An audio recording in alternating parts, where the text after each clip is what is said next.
வணக்கம். இன்னைக்கு நம்ம வீட்டில் வரலட்சுமி விரதத்தை எப்படி கொண்டாடுறோன்னு பார்க்க போகிறோம். இது கடைசி செட்டப். நம்ம இதை எண்டில் பார்க்க போகிறோம். ஆனால் இந்த ப்ராசஸ் எப்படி பண்ணுறோன்னு இப்போ பார்க்க போகிறோம். வரலட்சுமியை சரியாக செய்கிறதுக்கு நமக்கு ஒரு குடமும் மேலே ஒரு சொம்பும் தேவைப்படுது.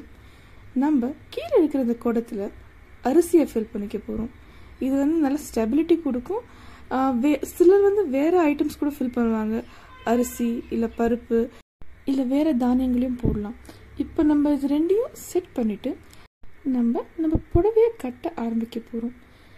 இந்த புடவை நம்ம சாதாரணமாக எப்போவுமே எப்படி புடவை கட்டுவோமோ அதே மாதிரி தான் கட்ட போகிறோம்.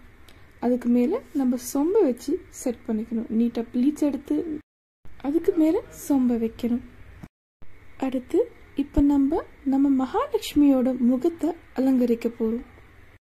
இங்கே நம்ம மகாலட்சுமியோட முகம் கம்ப்ளீட்டாக சில்வரில் பண்ணியிருக்கிறது. இது நம்ம வீட்டில் ரொம்ப வருஷமாக வச்சிருக்கிற லக்ஷ்மி. அதனால தான் கொஞ்சம் கலர் மாறி இருக்கு. பட் தென் இது ரொம்ப வருஷமாக நம்ம வீட்டில் இருக்கிற லக்ஷ்மி. இப்போ நம்ம லக்ஷ்மியை அலங்கரிக்க போகிறோம். இதுதான் பொட்டு. அடுத்து வர்றது கிரீடம், அடுத்து கம்மல். இப்போ நம்ம இந்த எல்லா நகையும் அம்மா மேலே ஒட்ட போகிறோம். இதுக்கு நான் டபுள் சைடட் டேப் யூஸ் பண்ண போகிறேன். டபுள் சைடட் டேப் யூஸ் பண்ணால் நம்மளோட ஜுவல்லரி எல்லாமே ஸ்ட்ராங்காக நிற்கும், நடுவில் கீழே விடாமல் இருக்கும். அதனால நம்ம டபுள் சைடட் டேப் யூஸ் பண்ண போகிறோம். இப்போது நம்மளோட டபுள் சைடட் டேப்பை சின்ன சின்ன பீஸாக, ஃபார் எக்ஸாம்பிள் கண்ணுக்கு தேவையான அளவுக்கு சின்ன பீஸாவோ இல்லை கிரீடத்துக்கு கொஞ்சம் பெரிய பீஸாவோ அதுக்கு ஏற்ற மாதிரி கட் பண்ணி ஒட்ட போகிறோம். அதே அதில் ரொம்ப அதிகமாகிடுச்சுன்னா அதை நம்ம சிசர் வச்சு கட்டும் பண்ணிக்கலாம். ஒன்ஸ் எல்லாத்தையும் ஒட்டுட்ட பிறகு நம்ம கலசத்தை செய்ய போகிறோம். கலசத்துக்காக என்ன பண்ணணும்னா நம்ம அம்மாவோட முகத்தை எடுத்து தேங்காயில் கட்ட வேண்டியது வரும். இந்த முகத்திலேயே பின்னாடி கட்டுறதுக்குன்னு ஒரு இடம் இருக்கும். அங்கே நம்ம ஒரு ஸ்ட்ராங்கான நூலை எடுத்து தேங்காய்க்குள்ளே கரெக்டாக கட்டணும். அப்போ தான் அது விழாமல் இருக்கும். ஒன்ஸ் நம்ம அம்மாவோட முகத்தை தேங்காய் மேலே கட்டின பிறகு நம்மளோட சொம்பு மேலே வைக்கணும். அதாவது நம்ம கலசத்துக்கு மேலே வைக்கணும். நம்ம கலசத்துக்கு மேலே வச்ச பிறகு நம்ம அதுக்கு மேலே இன்னும் அலங்கரிக்கணும்.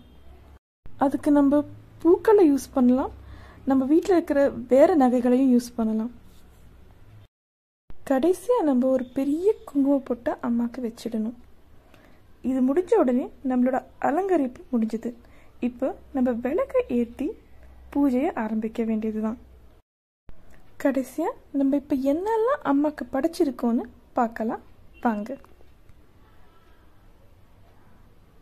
முதல்ல நம்ம பூ அலங்காரம் வச்சுருக்கோம். அதுக்கப்புறம் குங்குமம், மஞ்சள், தேங்காய், அக்ஷதை, பொரி, பழங்கள், தாம்பூலம். பழங்களில் வாழைப்பழம், கொய்யாப்பழம், தர்பூசணி, பப்பாயா, மாதுளம்பழம், சாத்துக்குடி, பிளம், பச்சை திராட்சை, ஆப்பிள், அவகேடோ, பேரிக்காய், மாம்பழம், எலந்தப்பழம், பூ, டிராகன் ஃப்ரூட்.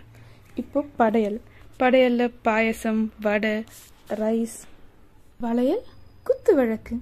கடைசியாக நம்ம அலங்கரித்த நம்ம வரமகாலட்சுமி. இந்த வீடியோ உங்களுக்கு பிடிச்சிருந்தா ப்ளீஸ் லைக் பண்ணுங்கள், கமெண்ட் பண்ணுங்கள். அப்புறம் நம்ம சேனலுக்கு மறக்காமல் சப்ஸ்கிரைப் பண்ணுங்கள். நன்றி, வணக்கம்.